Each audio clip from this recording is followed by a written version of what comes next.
Hi, Chuck Rogers, Wyndhurst Counseling Center. I want to talk to you for just a little bit about the concept of making requests in regard to your marriage relationship. One of the things that the Gottmans are big on are actually 4 different things that they really hammer home with folks, and I've made a separate video about those kinds of things.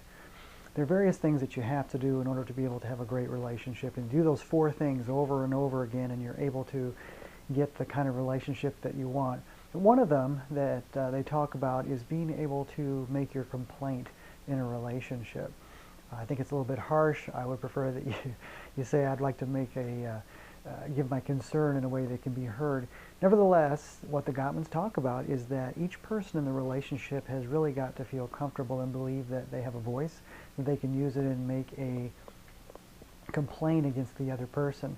But how do you make a complaint in a way that can be heard? Well, they go on to talk about the way to do it is to be able to make requests of the other person. If all I do is complain about Kim, my spouse, she's doomed. She has no chance of success.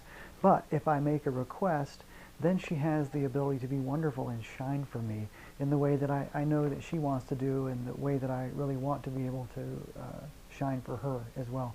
So what you do is you go to the other person and you make a request about what you'd like to see take place in the relationship. And it can be making a request to get rid of a problem, or it can be making a request in order to be able to bring something good into your life or into the life of the relationship as well. I'll give you a couple examples. One happened several years ago. We were at a local football game at a local university. And it's not like we were there with multiple thousands of people. There might be 20, 22,000 there on Parents' Night. But nevertheless, when people are leaving that stadium all at one time and leaving those parking lots, it can kind of get jammed up a little bit. And the backstory is a little bit that my wife, Kim, really doesn't like being a passenger in a car. So I was driving and we were coming around the back of this parking lot. She was in the passenger seat and our son Sam was in the back seat. And at that particular time, if you followed one way of leaving, there was a bridge that was under construction and only down to one lane there. And so this bottleneck was happening. That would be happening on a regular night, but especially happening because of the construction that was there. We were coming around the back of the parking lot, and we were coming up to a stoplight. And I said, I'm not really sure which way to go. If you go to the left, you go by the broken bridge and the traffic that's there. And if you go to the right, you go back by the stadium, and it's all bottled up there as well. So I'm not really sure which way is the best way to go. And Kim says, well, I'm up here every day. And if you go to the left, the traffic is slow, but it moves. It moves. And our son Sam was in the back seat, and Sam says, I think we should go to the right. And so I was left not knowing for sure which way was the best way to go. So we continued to inch forward, and all of a sudden the light to the right turns green. And so I quickly took that and went out on the expressway, which was 65 miles an hour for just a few seconds to take the next exit.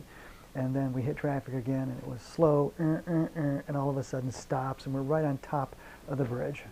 And there we just sat. So I put the vehicle into park and my hands up on the gear shift, and it's just quiet, and it's uncomfortably quiet.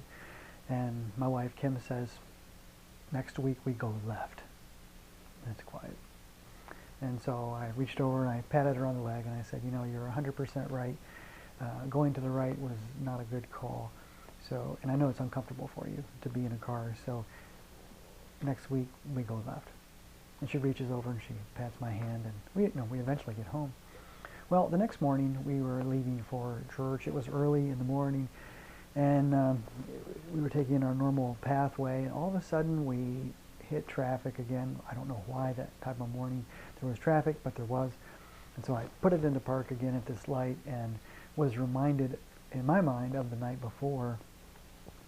And I knew how uncomfortable that was and didn't want it to happen anymore. So I decided that I would, try to practice what I preach and make a request. And so I said to Kim, I said, I'd like to make a request. And she says, oh? And I said, yeah, I'd like to make a request. And that is that whenever we're in traffic and it's super important for you that we go left, I want you to say, Chuck, it's super important for me that we go left. I promise you I'll go left every time.